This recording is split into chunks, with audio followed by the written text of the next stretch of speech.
जब आपकी नीयत साफ होना, अल्लाह आपको झुकने नहीं देगा, ना तो किसी की नजरों के सामने, ना तो किसी के कदमों के सामने।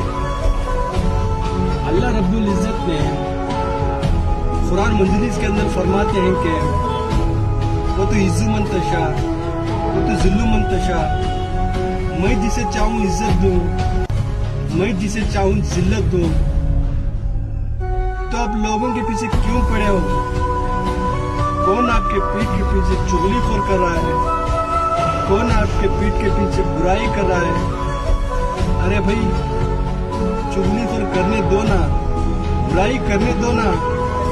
जब अल्लाह आपकी इज्जत दे रहा है तो लोगों के पीछे आप क्यों पड़े हो?